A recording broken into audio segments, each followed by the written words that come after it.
Allah subhanahu wa ta'ala says, مِنَ الْمُؤْمِنِينَ رِجَالٌ صَدَقُوا مَا عَاهَدُوا اللَّهَ عَلَيْهِ. Amongst the believers are men who have been truthful to the covenant with Allah subhanahu wa ta'ala. أعوذ بالله من الشيطان الرجيم بسم الله الرحمن الرحيم الحمد لله رب العالمين والصلاة والسلام على رسول الله وعلى آله وأصحابه ومن والاه السلام عليكم ورحمة الله وبركاته. So we're going to be finishing off Khadija radiallahu anha. Apologies for not being able to do it last session, but hopefully we'll cover her death. But the thing is, there's not really much to cover about her death.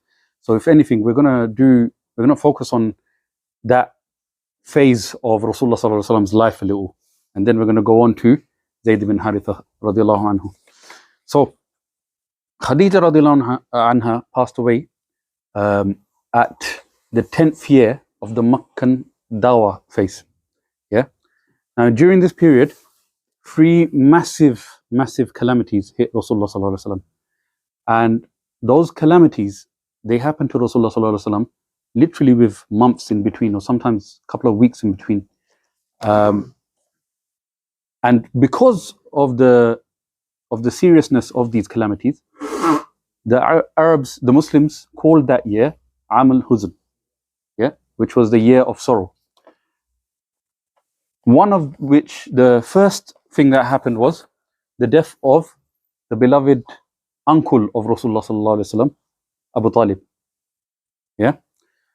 Just after the boycott of the Muslims, of the Quraysh, sorry, not the Quraysh, the Banu Hashim, yeah, at the time, literally only like a couple of days, I think the mentioning was, I think it was like 40 days or so, yeah.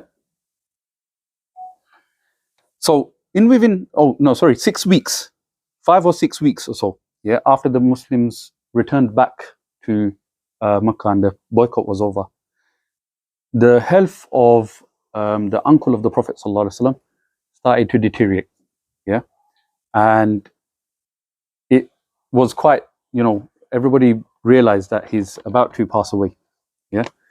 Rasulullah ﷺ, of course, he was distraught at this time.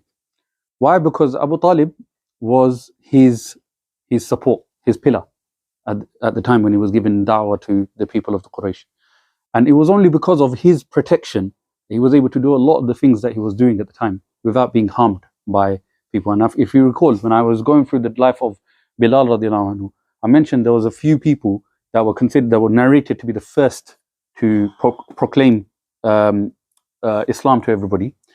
And the narrators mentioned that as for Muhammad sallallahu alaihi wasallam and Abu Bakr as-Siddiq, the reason why they were actually, they were safe is because of their lineage, yeah. And Rasulullah sallallahu alaihi wasallam being the grandson of Abdul Muttalib and the nephew of Abu Talib, that gave him a lot of confidence to be able to go and actually speak to the people without thinking that he's going to be harmed in any way, even though he was receiving a lot of abuse from his own uncle Abu Lahab, and he was also receiving a lot of abuse from Abu Jahl. They were just all coming in their way whenever he was actually proclaiming Islam and giving da'wah to the people at the time. So in the month of Shawwal, that's when his uncle, basically his health started deteriorating. Now when he was in his deathbed, Abu Talib, when he was in his deathbed, Muhammad sallallahu alaihi wasallam went to him, and he was saying to his uncle, he was literally begging him, "Oh my uncle, yeah, قُلْ كَلِمَةً أُحَاجُّكَ عِنْدَ اللَّهِ," yeah, so that I may say one kalima, just say this word, La ilaha illallah, say this sentence, La ilaha illallah, so that I can go to Allah subhanahu wa ta'ala and at least say to Allah, please forgive my uncle, yeah, like that I can intercede for you. And he was just begging him non-stop. At this moment, Abu Talib was very, very weak, and his words were very faint, and he wasn't able to sort of speak the words that he wanted to say. He was just basically at the time just dazed, in a very dazed and in a very like sort of weak state. But even then, Abu Talib, he heard the cry of his nephew, And he was literally just about to utter the words. Now the thing is, Abu Talib, he didn't just support his nephew because he knew, because of, just family ties. He knows, and everybody in the Quraysh tribe know, that Muhammad sallallahu alaihi wasallam, he would never go and lie. He would never speak a word of lie. So he knew in his heart that whatever my nephew is saying is the truth. But Abu Talib, being the son of Abdul Muttalib, who was revered and respected and recognized by all the Arab tribes, he could not allow himself to fully cross that line, if you know what I mean, from if you want to call it nationalism, yeah, to Tawheed. And so at the time when he was actually giving the Rasulullah sallallahu alaihi wasallam was begging his uncle, please say something so that I may go and intercede for you on the day of judgment. Abu Jahl was there.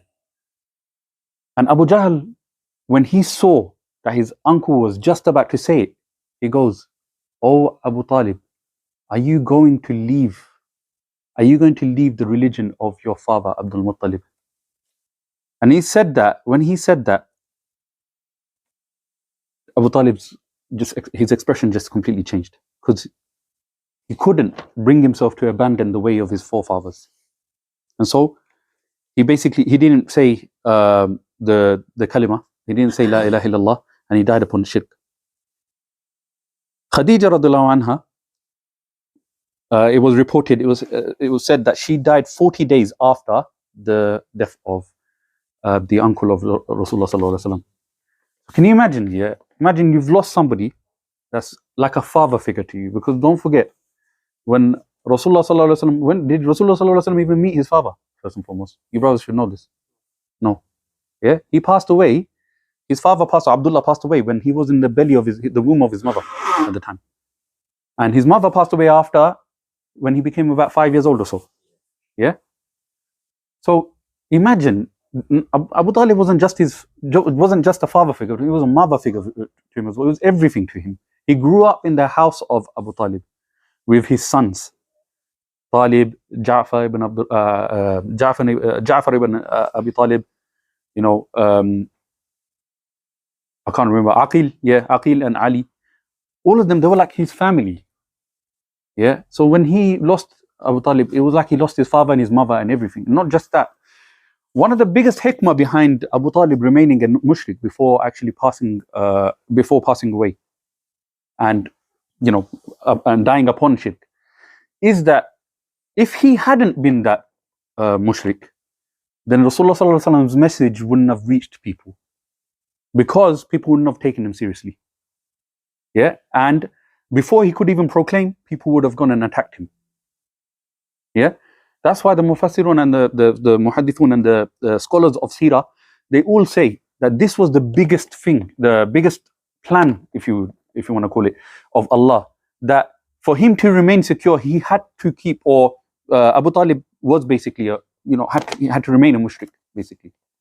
Obviously, everybody, I don't want to go into Aqidah issues, but everybody did have a choice. So Abu Talib at the time of his death, he did have a choice, and if he had said that one kalima, then he would have become a Muslim, and without even praying one salah, he would have entered paradise.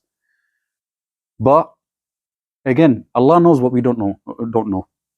Yeah, this nationalism, tribalism that Abu Talib had in his heart, this is something that basically it could have been the reason for why Allah subhanahu wa ta'ala didn't, grant him the guidance that we have today. Yeah, and we take that for granted. SubhanAllah, look at this. Yeah. We should take a lot of lessons from this. The death of Abu Talib is a major incident in the life of Rasulullah sallallahu alaihi wasallam. So we need to, in our own times, if we can, ponder upon these lessons that we take from his death. Abu Talib was a man that was so beloved to Rasulullah sallallahu alaihi wasallam. Imagine.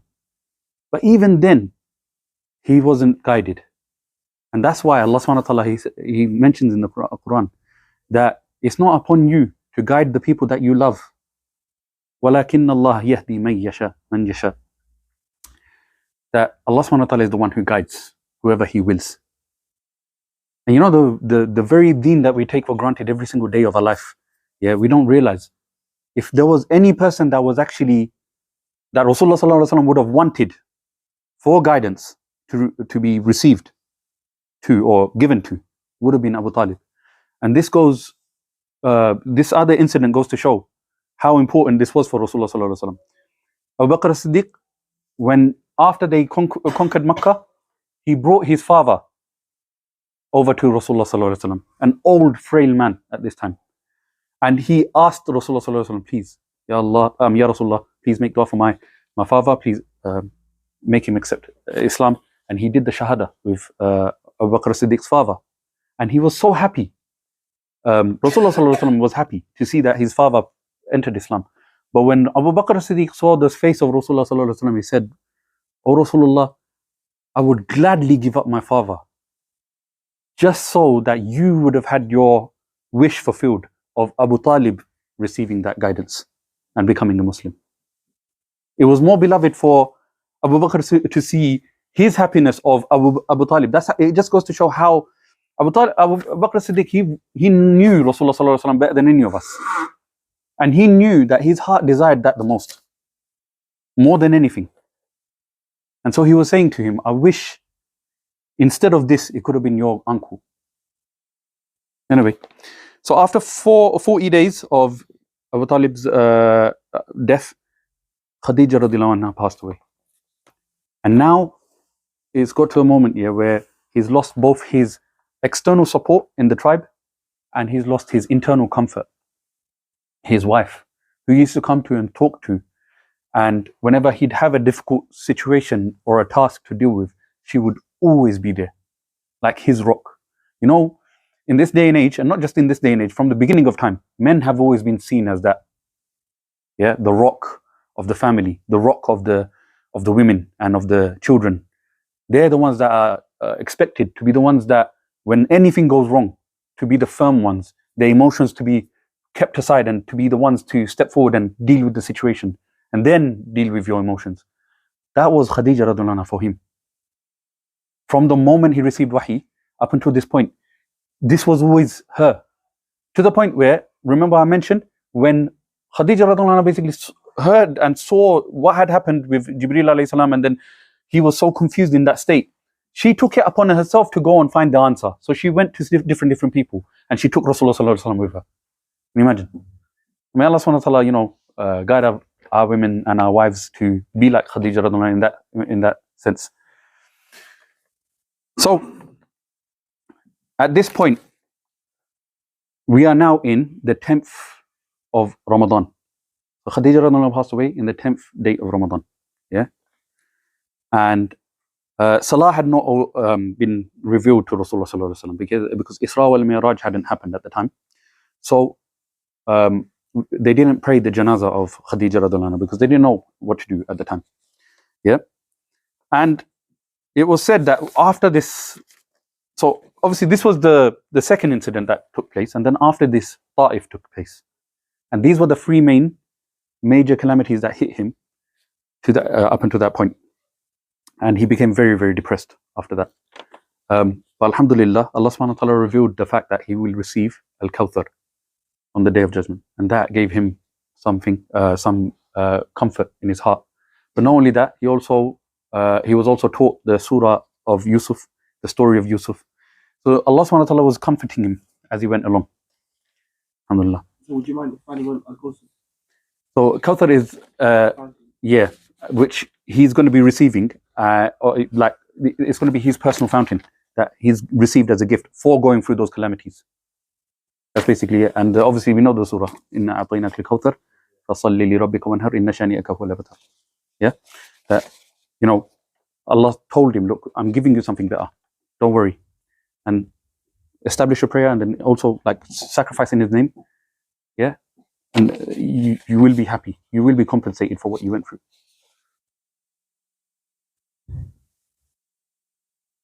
Many of the Sahaba radiallahu anhum, they said, like they narrated in their hadith, their recollections of the time, that they didn't see Rasulullah sallallahu alaihi wasallam smile for months on end after he lost his wife, Khadija radiallahu anha. And then we'll skip a few years.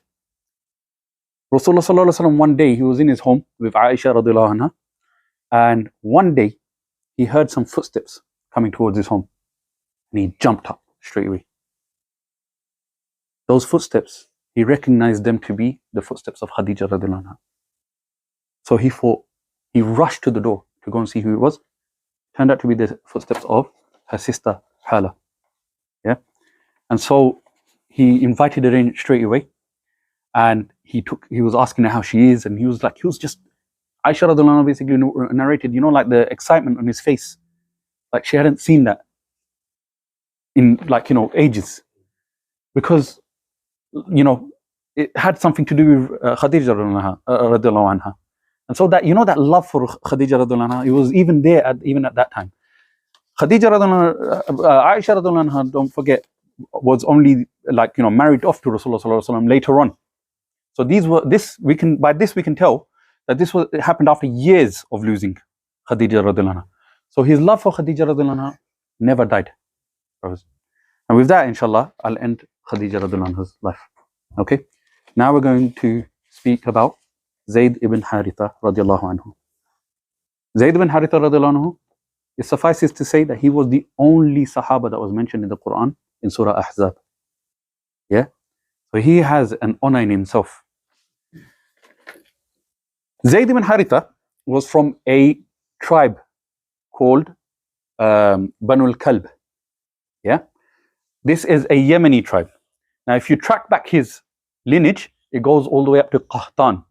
Now, Qahtan is one of the two prominent figures of the Arab, how shall I put, what's the word I should use? Basically, the Arab ancestors. Yeah?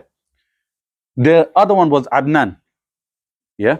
Qahtan and Adnan. And that's why some scholars, what they did was they separated the Arabs of the Qahtani Arabs and the Adnani Arabs. Now, Rasulullah sallallahu alaihi wasallam was from, Adnani Arab. And Zayd turned out to be from the Qahtan, from the Qahtani Arabs. Yeah? Adnani Arabs were slightly more authentic, I would say. But anyway, so he's from the tribe of Banu al-Kalb. Zayd's story is one of the most profound stories that you'll come across from before Rasulullah sallallahu alaihi wasallam became a messenger and a prophet. And it's one of the most emotional stories that you come across. It's actually very, very, you know what it is? This session obviously on Zayd ibn Haarithah is going to be split. Yeah. So I'm going to go through this story, and hopefully I'm going to try to derive as much as benefit and lessons as possible from this. Yeah. It speaks to both Zayd ibn Haarithah and Rasulullah sallallahu alaihi wasallam's character. You'll see. And the bond that they shared. So Zayd ibn Haarithah's mother once took Zayd to go and visit some of her relatives in a different location. Okay?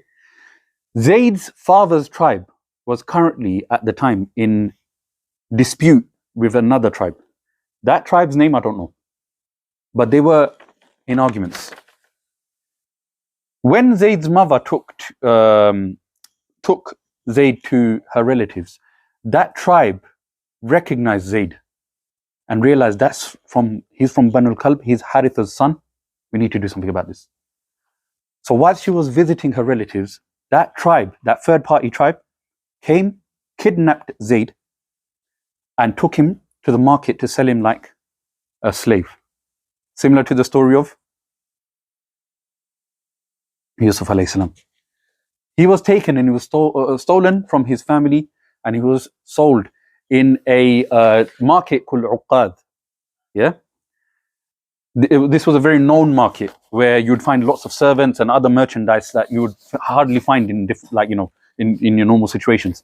So by coincidence, yeah, Khadija radhiallahu anha, there's two narrations to this. Khadija radhiallahu anha basically sent her nephew, yeah, Hakim ibn Hizam. She sent him to go and find him a servant, yeah, and buy that servant for her and bring him back to her. The other narration goes that she saw him after Hakim ibn Hizam bought the servant, and then when she saw him, she had just gotten married to Rasulullah sallallahu alaihi wasallam, and so to give Rasulullah sallallahu alaihi wasallam a gift, she decided to give Hakim 400 dirhams and purchased Zayd off of him and gave it to Rasulullah, gave him to Rasulullah as a gift, as a servant. Either way, we know from the narrations that it was Khadija radhiyallahu anha basically who spent 400 dirhams on him. However she purchased him, and she gave him as a gift to Rasulullah. So he was at the time 12 or 13 years old. Yeah, I have his lineage. I'm not going to go bother going through his lineage. But what I will say is, he wasn't unaware of what was going on with him. As a young boy, obviously he would have been terrified at that time. But when he went to the house of Rasulullah, he instantly established a bond with Rasulullah. Rasulullah, after receiving him as a gift, we don't know much of that period, yeah, in between, before the incident I'm about to mention. But we know that Rasulullah instantly took care of him, almost as if he's taking care of his own family member, like the way Ali radhiyallahu anhu was to him. Same way he took care of Zayd ibn Haarithah. Now, Abdullah ibn Umar, actually, I'm not going to mention this now. I'll mention that later. But anyway, so after this, Khadija radhiyallahu anha basically said to, a man from Banu al-Kalb. He was in Mecca once, and he stumbled across Zayd.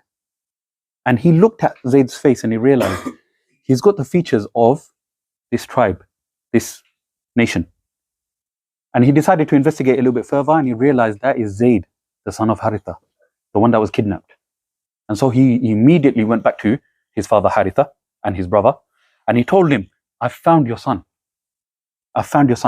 And he went and he mentioned to him, he is with the grandson of Abdul Muttalib. Haarithah didn't even know who Muhammad was, meaning the name Muhammad. He didn't know who Muhammad was. So he went and he started investigating himself, but as soon as he found out that Zayd is there, obviously being a father, he spent no second literally in his place. He gathered all his wealth and he decided he's going to go straight to Makkah to go and retrieve his son. He gathered all that and he decided he was going to take his brother with him. Haarithah and his brother, they made the journey to Makkah. Now, as soon as they went into Makkah, they decided to ask around, who's the grandson of Abdul Muttalib? Who's the grandson of Abdul Muttalib? They all mentioned it's Muhammad. So he decided, okay, let me see if I can somehow try to get a meeting with the grandchild of Abdul Muttalib. So he came across Muhammad sallallahu alaihi wasallam, and he said to Muhammad sallallahu alaihi wasallam, he praised him, and he goes, "Oh Muhammad, you are the grandchild of Abdul Muttalib. You're from a noble tribe. You're a noble person yourself. You never say a lie." And this was just moments of research about him from the Meccan people. They all said, imagine this, man. He went and asked about Rasulullah sallallahu alaihi wasallam, and what did he find out about him? He never lies. He's a man of nobility. He's a man of great character. He's a man of good manners. He's somebody who's not going to ever turn you away. He will make sure he talks to you. He'll make sure he gives you attention. These are the sort of stuff in the moments of research about Rasulullah sallallahu alaihi wasallam. Only literally little conversations with people, and he found this out about Rasulullah sallallahu alaihi wasallam.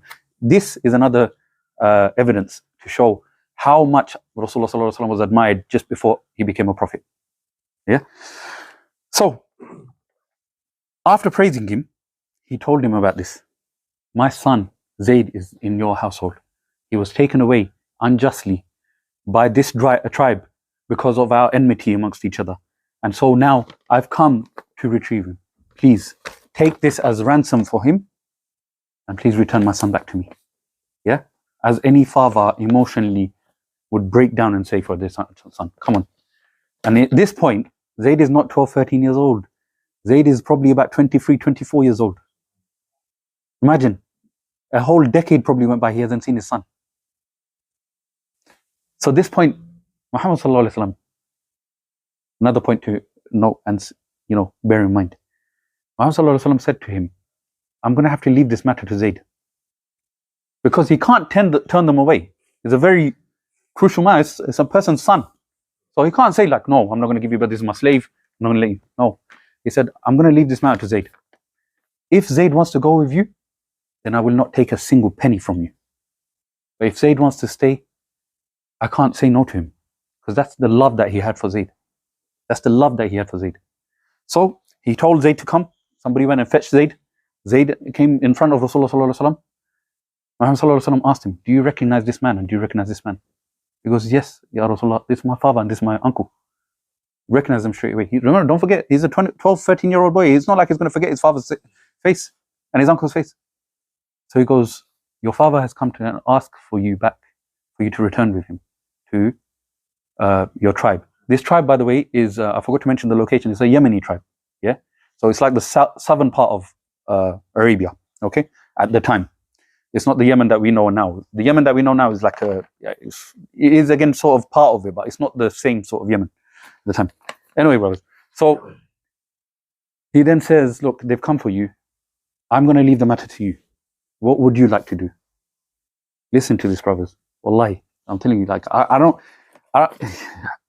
you know, me saying it, wallahi, I feel this, like, surreal feeling inside of me to be able to say this to you. Because I don't think there's any other situation in the history of mankind where this has happened. Yeah? When Zayd was given the choice, he goes, he didn't say Rasulullah sallallahu alaihi wasallam at the time, obviously he wasn't Rasulullah. He goes, I cannot choose anybody over you. To Muhammad sallallahu alaihi wasallam.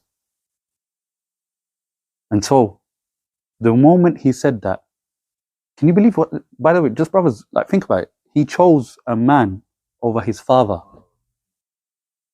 He chose this man over his father. Muhammad sallallahu alaihi wasallam took him by his hand, went to the middle of to Makkah. He said, O Quraysh, O people of Makkah, listen to me.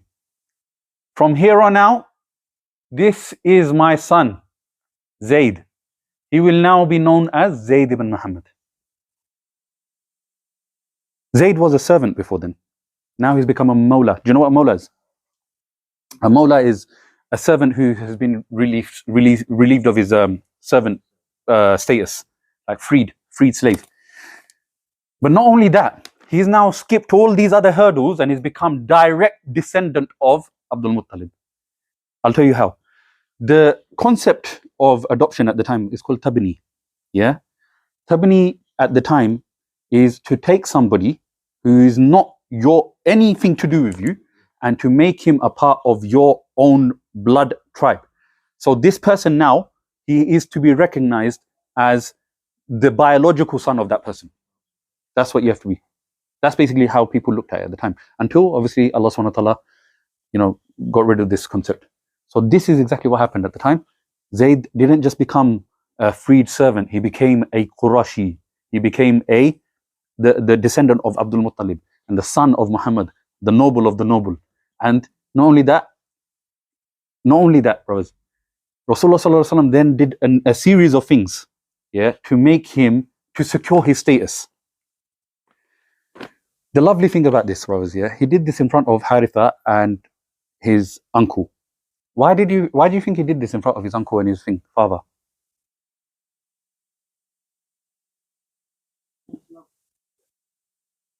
He did this in consideration of the father's feelings and the uncle's feelings, to show him that even though Zayd is not going back with you, he's not a slave.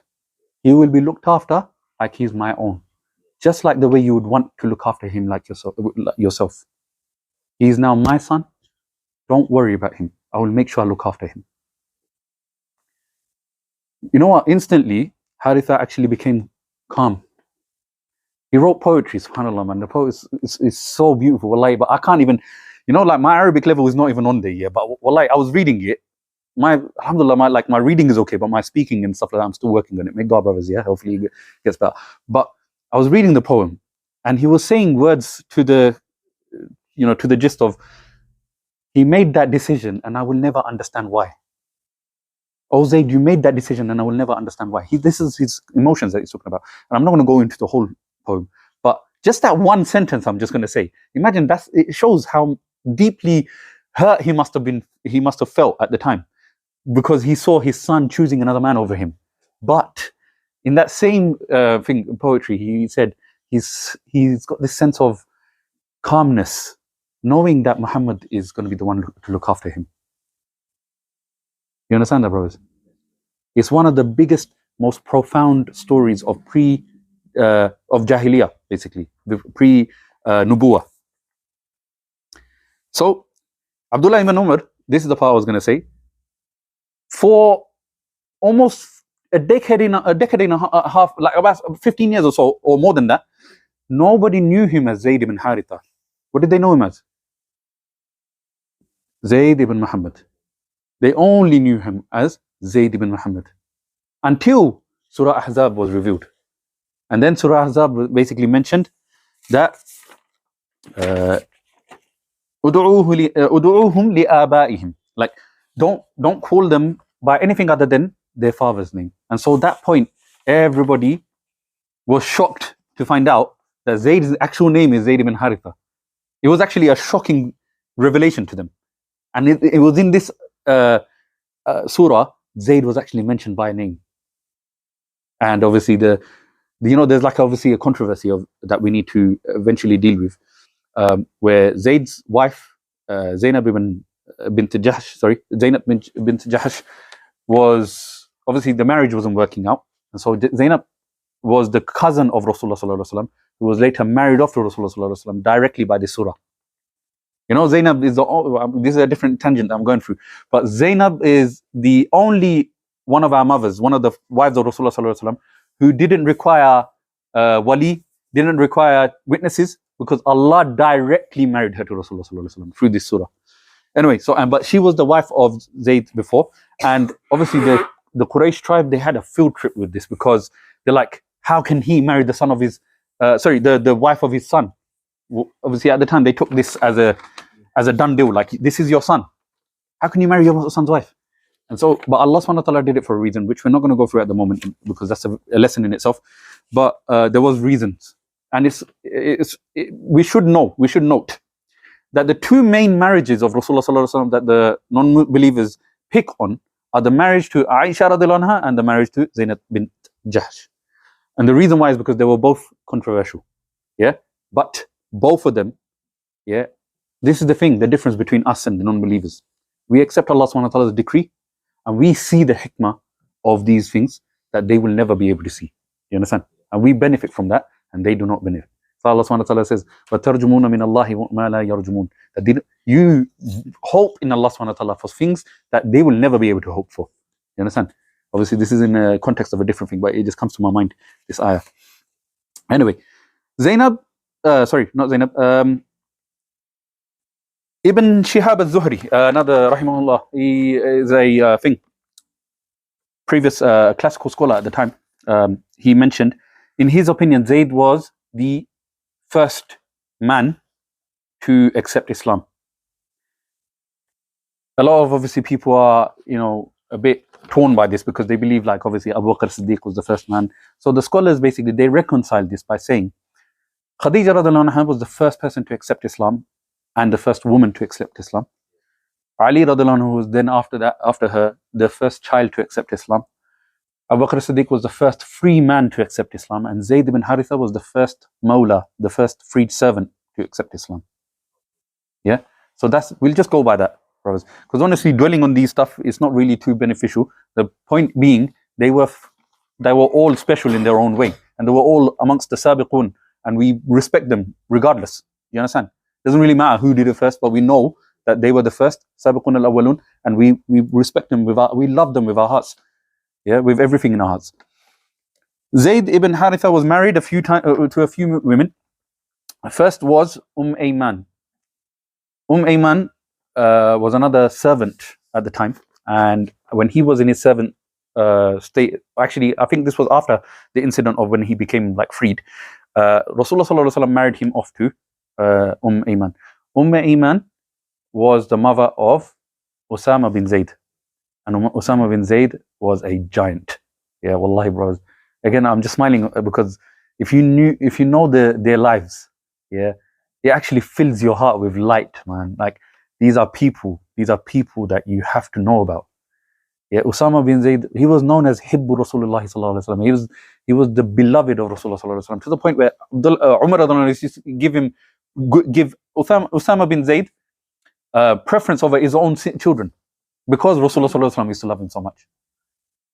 Anyway, but again, here's another story, and hopefully Zakaria Bhai can cover his life, inshallah. So that was one of the wives of Zayd ibn Haritha. Another wife Zayd ibn Haritha was the mother of, the daughter of Uqba ibn Abi Mu'ayt. Yeah, he's another a person, a character that we need to know in the seerah of Rasulullah. I won't go into him, but his daughter was also married off to Zayd. He was also married to the daughter of Abu Lahab, which was the uncle of Rasulullah. Again, this sort of solidified and concreted the status of Zayd being a Qurashi from now on. So he married into the tribe as well. Not only was he adopted, but he was also married into the tribe. So it's like a done deal. There is no person that can dispute Zayd's status. Yeah, and then he also married the sister of Zubayr ibn al-Awwam, and he married, as I mentioned, Zainab bint Jahsh, which was the cousin of Rasulullah at the time. And then later on, she became one of our mothers. And another tangent I'm going to mention. Aisha radhiallahu anha and Zainab bint Jahsh were like the two rivals. The wives of Rasulullah were split into two camps. One was under Zainab bint Jahsh, who used to support Zainab bint Jahsh, and the other one was Aisha radhiallahu anha, who, the likes of Hafsa radhiallahu anha, and so that they were, on her side. But anyway, that's a different thing. As I mentioned, he was only one that was mentioned by name. And Zayd, this is what I'm going to end with, inshallah, and then we're going to go through some of the other stuff. But Zayd, after Islam was revealed, there were two incidences where Rasulullah established something called mu'akha. Yeah? Mu'akha is, can anybody tell me what mu'akha is? Hamid, do you know? Mu'akha. Yeah.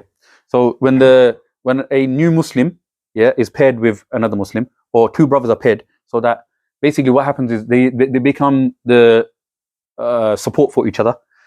For new Muslims, this person becomes their mentor now. Yeah. Can you imagine someone like Rasulullah who was uneducated? He thought of systems like this, which they are adopting even now in high firms. Yeah, they're adopting these sort of things for best productivity and quick development of their staff members.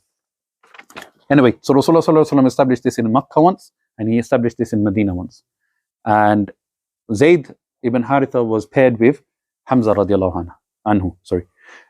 And they became brothers in Deen. Hamza radiallahu anhu basically learned the Deen from Zayd ibn Haritha. Yeah, we'll end it with that, inshallah. The following session, we're going to go through the expeditions that Zayd was accompanied Rasulullah with. And by the way, it was every one of them, pretty much. Yeah. And basically, we're going to go through possibly the death of Zayd. And after that, we're going to move on to the next Sahaba, inshallah, where Zakaria Bhai will take us through. Inshallah. Subhanakallah wa bihamdik, nashhadu an la ilaha illa anta, nastaghfiruka wa natubu ilayk. Assalamu alaikum. For the time, brothers, we will be having food, so if you want to stick around, we'll be getting some food on this way. Inshallah. Do you want to? Yeah, but just a couple of points to mention, inshallah. So just to emphasize on, inshallah, Zayd ibn Haritha radiyallahu anhu, mentioned in the name by name in the Quran. He was the only man, the only companion out of the 110,000 or 120,000 Sahaba. The only one mentioned by name. That's an honor just to him, subhanAllah.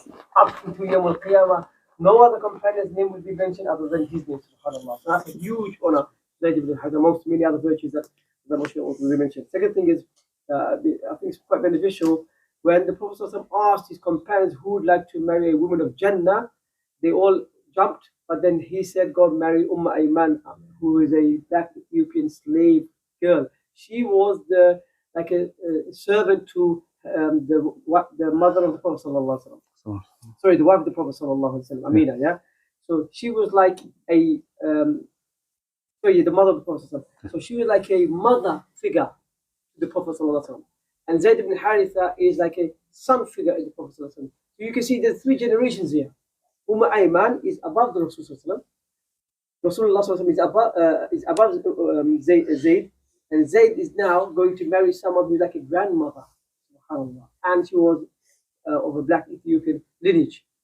And then they had that amazing family, and Inshallah, perhaps we'll cover this in the future. Inshallah. So that's something crucial, because who would do that for paradise? So other Sahaba did it. He jumped. But he was another Sahaba in this example. Allahu Akbar. I'll share that. Yeah. Anybody else want to add anything as well, brothers? Can I ask you, before Islam, people had multiple wives? Like, you had multiple wives? Is that the norm? So obviously this is a very controversial thing, but I'm going to actually say it because I don't really find this to be too controversial. Since the beginning of time, look, men, they're created in a certain way, women are created in a certain way, all right? I'm sorry, Rose, I hope you don't mind. I'm just going to say it out, It's in our nature, and it was a norm for men to be marrying different women, Men have always been, as Allah subhanahu wa ta'ala mentions in the Quran, الرجال قوامون على النساء بما فضل الله, and so on. We are not just, our roles isn't just, how shall I put it, restricted to our homes.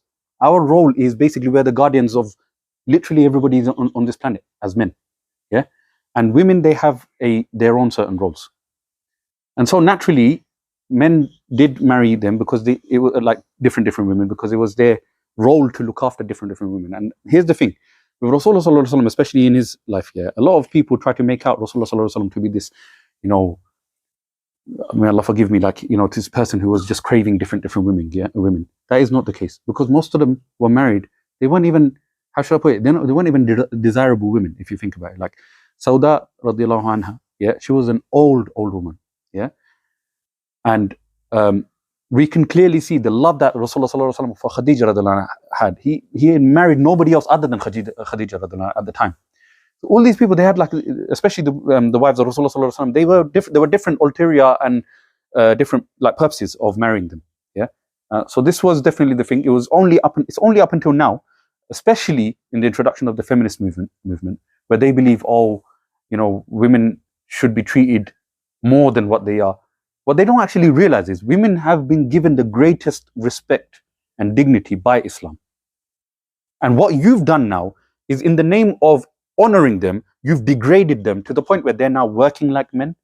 They're now exhausted and not even able to look after their families. Families are now all single parents families, and they're like, the rates in divorce and all that sort of stuff, especially with the cause being arguments over the roles of the household. It's on the increase now. These are all because women have been given this image of, like, this fantasy image, like, role in front of their face, basically. And this is not in align with their fitrah, if you know what I mean. And so this is what I'm trying to say. Our fitrah as men is that if we wanted to, for example, go get married for whatever purpose, we are able to do that. Now, obviously, in this day and age, it's not the case. Because, first of all, our women folk are very overly sensitive about this sort of stuff. Secondly, it also boils down to our ability to do justice to the role of being a husband to multiple women. It's like, especially in this country, it's very difficult to do that.